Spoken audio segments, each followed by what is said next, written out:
Good morning. I am 5 minutes earlier today, so as always, if you're watching in recording, you're welcome to fast forward or stay with us through our hellos. I will also check the sound, as once again it has been a bit wobbly lately. 5 minutes earlier today, so the sound is again.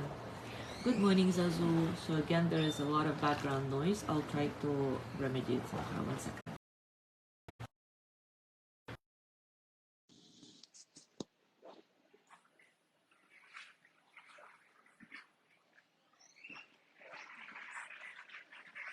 How is it now?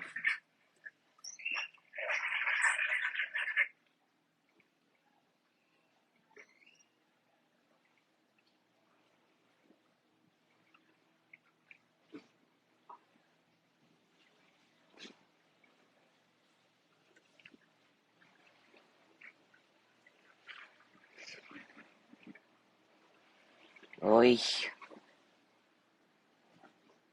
Oh, is it fine? Okay, good, because now for some reason I cannot play the video on my computer. Oh my goodness, this technology works just until it doesn't.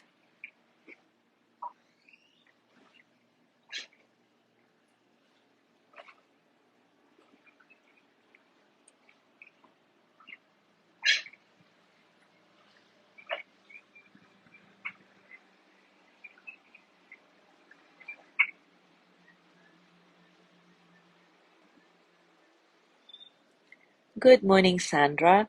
How is the sound for you? I mean the background noise. For some reason I cannot play the video on my computer today, so I have to rely on your feedback. Good morning, Cindy.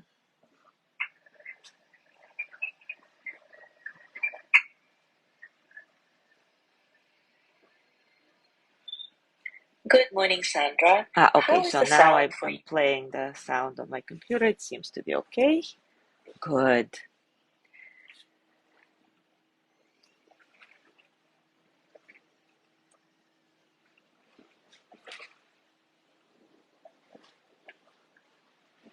Thank you. Thank you for your feedback. Seems okay on my computer, so it means that everything is good. But when I started, there was a lot of background noise. And then the only thing I did is, without even removing my earbuds, I went to the settings of my iPhone, did absolutely nothing there, and then returned, and the sound was fixed. And I have been doing it for the past few days when the sound was bad, so I have no idea what fixes it. That is quite unfortunate. Yes, Sandra, the glow of the day and the horizon is gorgeous. I actually sometimes love the reflection of the sunrise on this side, on the west side, even more than the sunrise itself. I mean, I always love sunrise, but you know what I mean.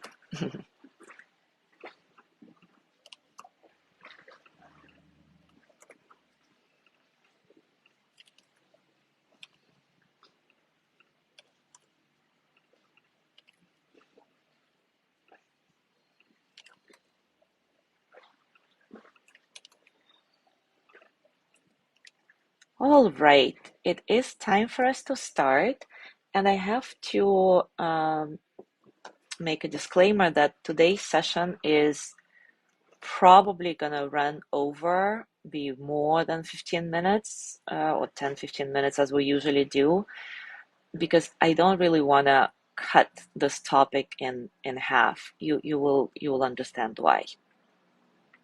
So if you don't have the time to listen to it fully right now, maybe you come back to it a little bit later in the day.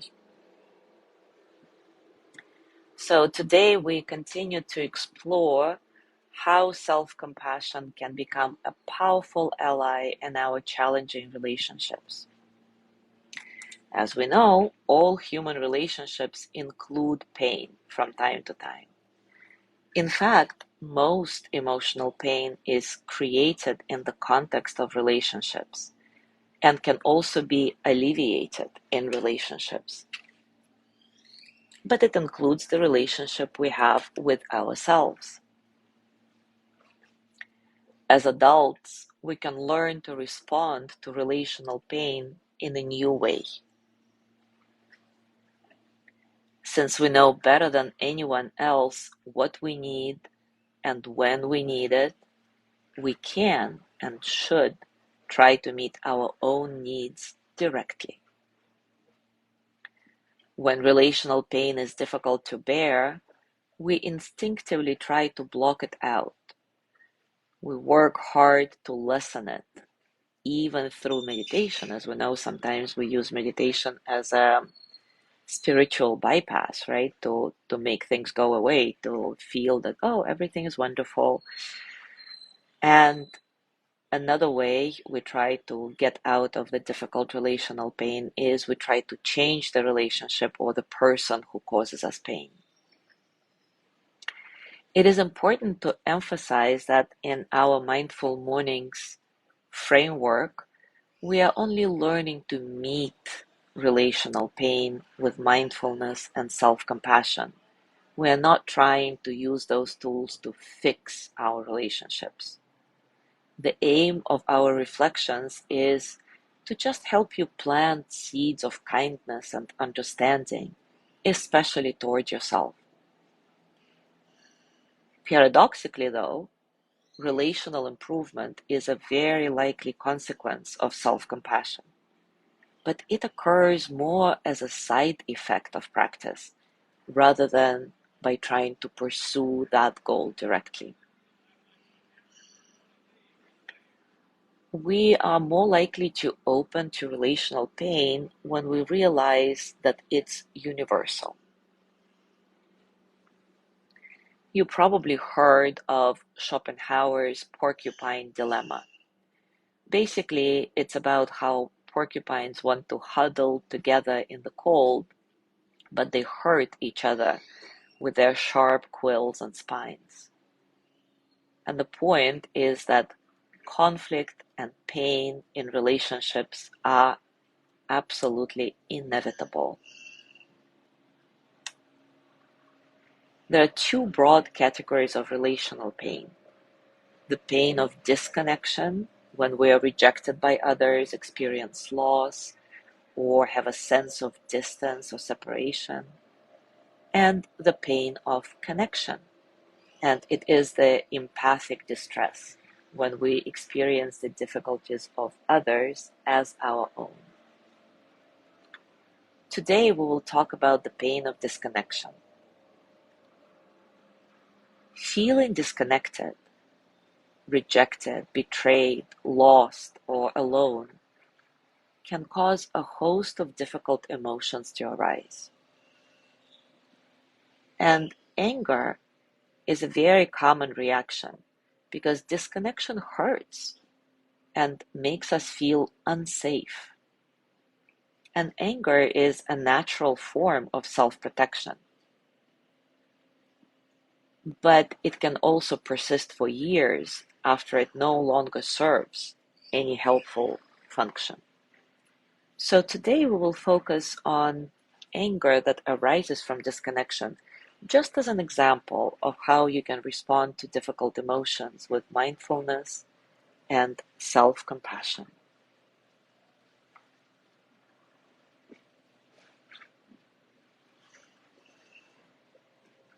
Anger isn't inherently bad.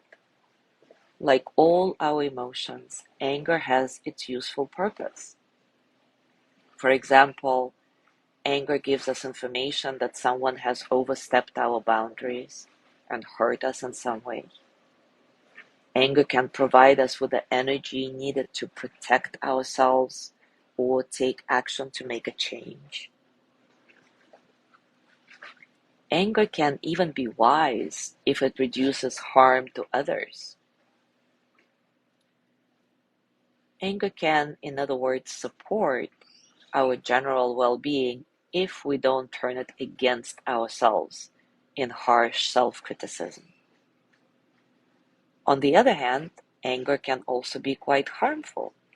It can destroy relationships. It can be bad for our physical health by raising our blood pressure. It can take us out of the present moment. So, as with all emotions, our relationship to anger is what determines whether it is helpful or harmful. If we continually harden our emotions in an attempt to protect ourselves against attack, over time we may develop bitterness and resentment. Anger, bitterness, resentment are called hard feelings because they actually tense us up, kind of creating an armor around us. And hard feelings are resistant to change. And we can carry them around for a long time, even when we don't need them anymore, even when they stop serving a useful purpose.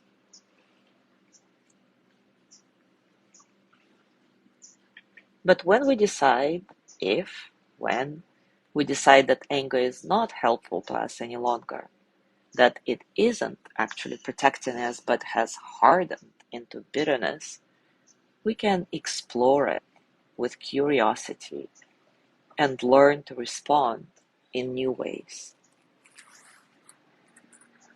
First, we need to fully validate our anger before we can do anything about it.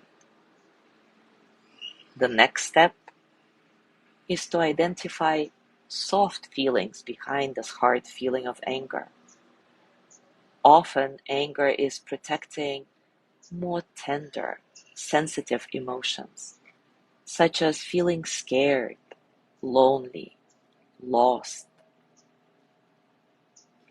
Behind soft feelings are usually our unmet needs.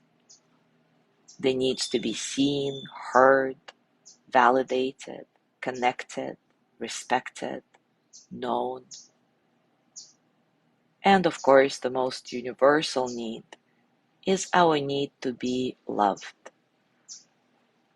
So really, if we acknowledge this need to be loved in ourselves and every other person on the planet, we might feel less afraid of others. We might feel less alone. Validating anger, finding soft feelings, and discovering our unmet needs are all mindfulness skills that enable the last step in a skillful approach to anger, which is a compassionate response. It is easier to evoke compassion for ourselves when we are no longer frozen in anger, when we understand that our unmet needs are universal, legitimate, and worthy. Self-compassion is finally giving ourselves the love and compassion we may have been yearning to receive from others for many, many years. So let's apply this theory into practice together now. To make this exercise emotionally easier and safer, less triggering, we will focus on a past relationship in which your anger no longer serves any protective purpose. So take a comfortable position and, as always, take a few moments to settle in.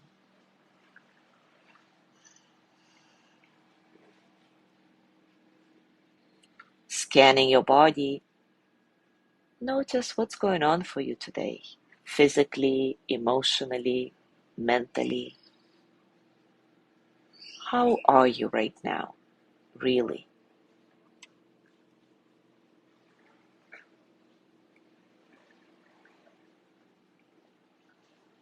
Let your breath be soft, natural. See if you can simply observe how your breath flows through your body, how your body moves with the breath.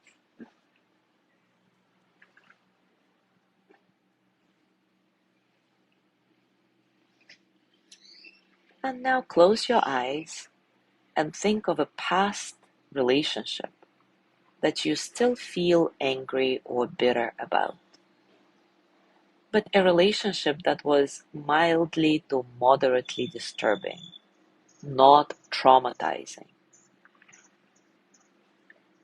Try to choose a relationship in which your anger really no longer serves a purpose. It's not protecting you anymore. And you are ready, or at least willing, to let it go.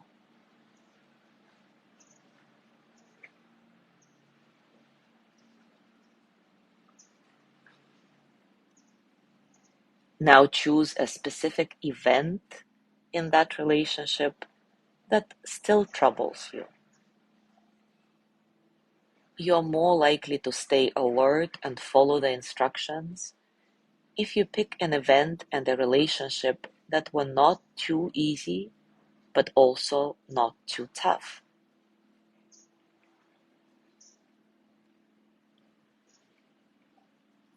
Remember the details as vividly as possible. Getting in touch with your anger and feeling it in your body.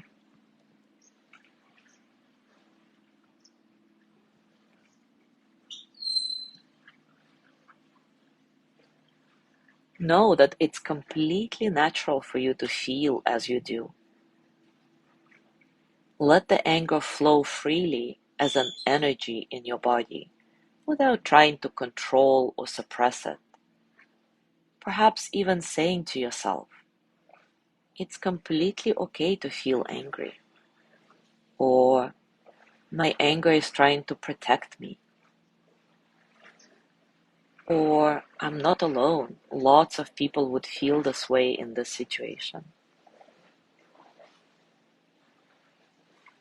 In other words, fully validate the experience of being angry while trying not to get too caught up in who said or did what, just the energy of anger.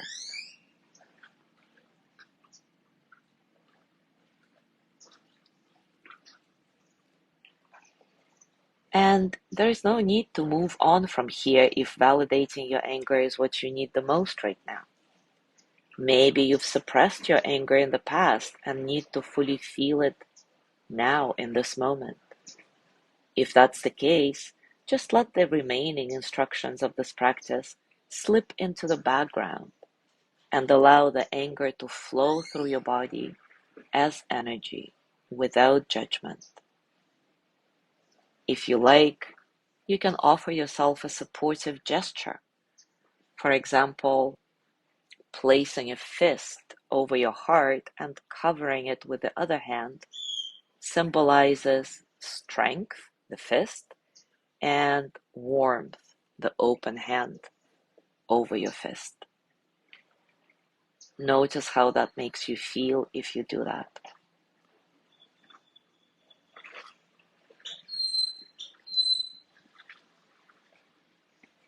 If you're sure that your anger is no longer protecting you, and if you're willing to release it, let's begin to see what's underneath. Are there any soft feelings behind this hard feeling of anger? Maybe you're feeling hurt, frightened, lonely, sad, ashamed.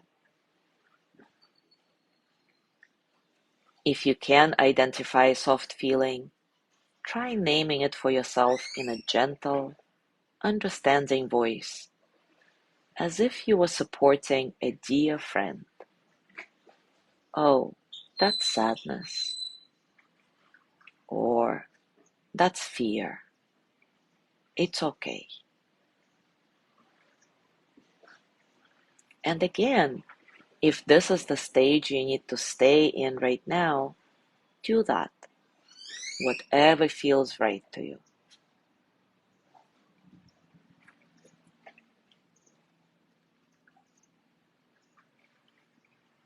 If you feel ready to move on, See if you can release the storyline of this hurt, if only for a while.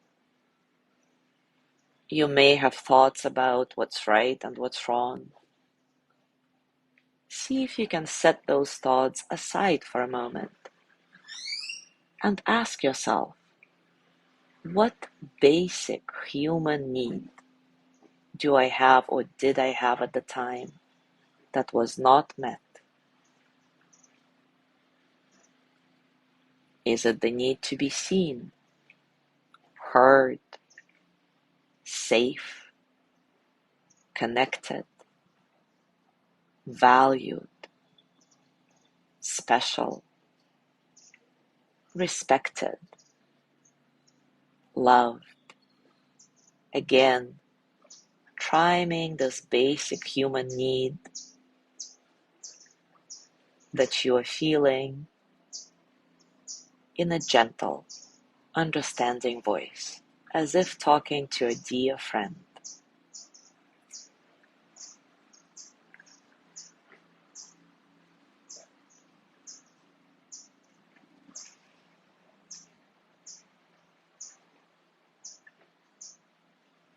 If you wish to move on, try putting one hand or both hands on your body in a supportive way if you're not doing that already.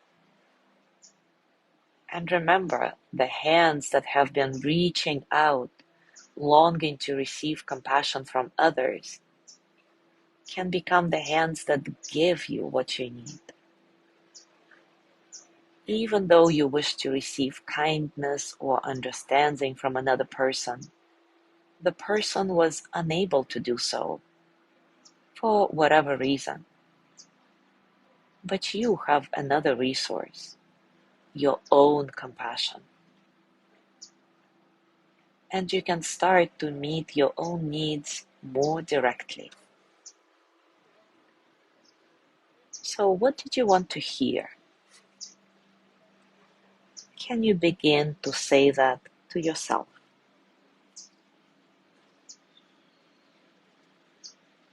For example, if you needed to be seen, the compassionate part of you can say to the hurt part, I see you. If you needed to feel connected, your compassionate part can say, I am here for you, or you belong. If you needed to be respected, you can say, may I know my own value.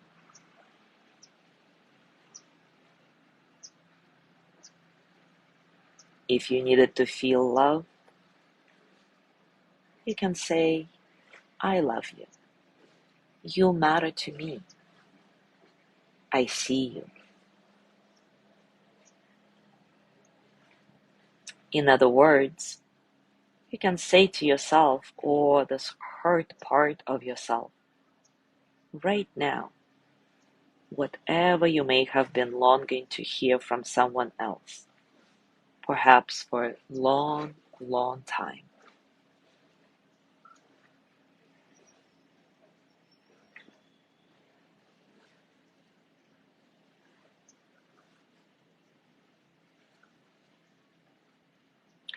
And how did you want to be treated by this person? Would it make sense to commit to taking action, however small, to care for yourself as you always wanted to be treated by others?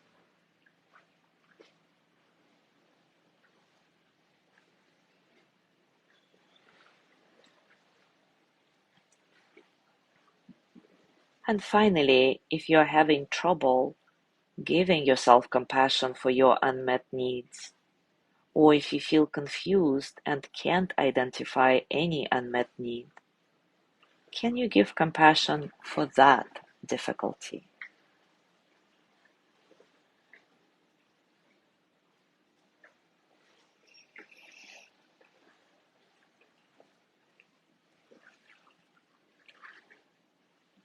And now start letting go of the exercise and simply rest in your direct experience.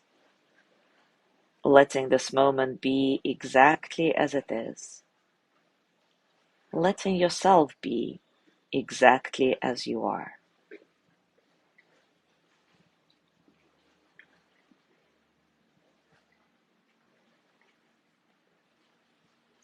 And whenever you're ready, you can gently open your eyes. As you go through your day today, I encourage you to reflect on this exercise that we did. Maybe do it again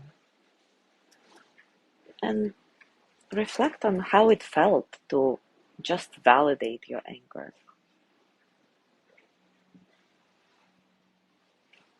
Could you find soft feelings behind it? If so, which ones? Did you discover the unmet need in that relationship? And how did it feel to try to meet the unmet need with self-compassion?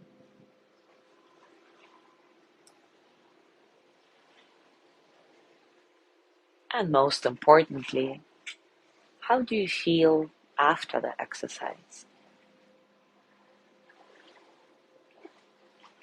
As always, I welcome your musings, your shares in the comments, and not only I know that many people benefit from these sharings.